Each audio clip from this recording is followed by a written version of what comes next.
right, so let's take a look at two of these functions, f of x equals x squared plus 10x plus 89, and then we've got f of x equals 9x squared minus 42x plus 53, and understand here that both of these are quadratic. So first let's kind of take a look at what they look at, right, or what they look like.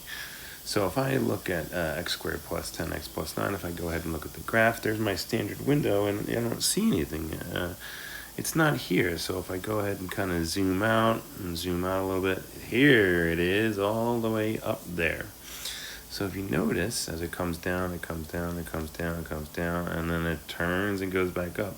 It never crosses the x-axis, right? So the x-axis is where all the real answers are, the real solutions, right? That's when you just set it equal to 0, and then we solve. Now, if I also check this out, if I go ahead and try this one, very similar. It dips down a little bit closer, but you can see here, it never touches the x-axis.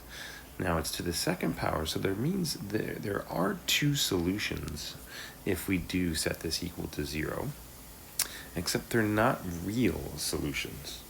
And one way to tell that is by the discriminant, and this is the discriminant, right? If this turns out to be a negative number, you know that the graph is not going to touch the x-axis, and we're going to have a complex or imaginary number involved in our solution.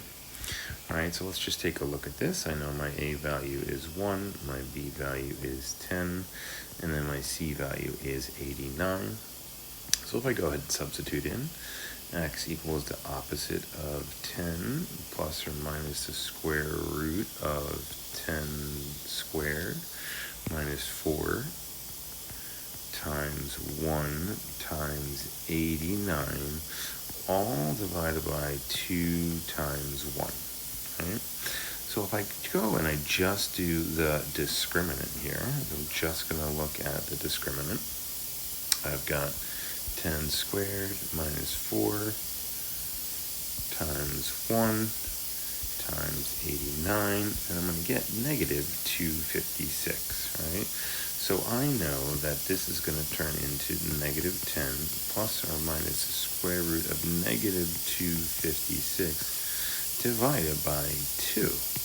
And now notice that this value is a negative. The discriminant is negative, so now we're dealing with an imaginary number, right? So now I say x equals negative 10 plus or minus 16i divided by 2, because the square root of negative 256 would be 16i. And then you can just simplify. So negative 5 plus or minus 8i would be both of those complex roots, right? So there are solutions to where f of x is equal to 0, right? We substitute f of x equal to 0. There are solutions, except they're complex. They're not real numbers. So here I've got 0 equals 9x squared minus 42x plus 53.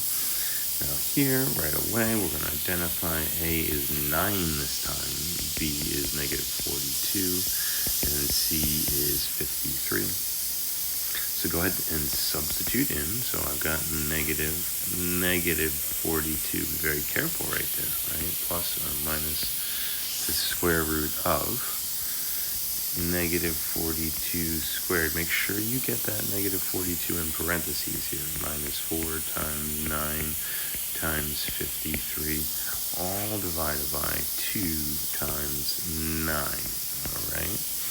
So let's take a look at that. What is that discriminant right now? So I've got negative 42 squared minus 4 times 9 times, I already forget what it was, 53, that's what I thought it was, times 53, and then you get 144, okay, so now you know the square root of 144 is 12, right, so underneath here, let's simplify this a little bit farther, a negative is a positive 42 plus or minus the square root of negative 144, all divided by 18.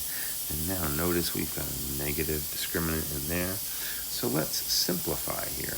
right? So we'll simplify, and I'll get x equals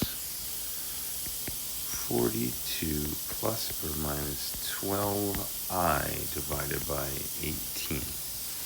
Okay, now 6 will go into all of those numbers, right? So we're going to get 7 plus or minus 2I divided by 3.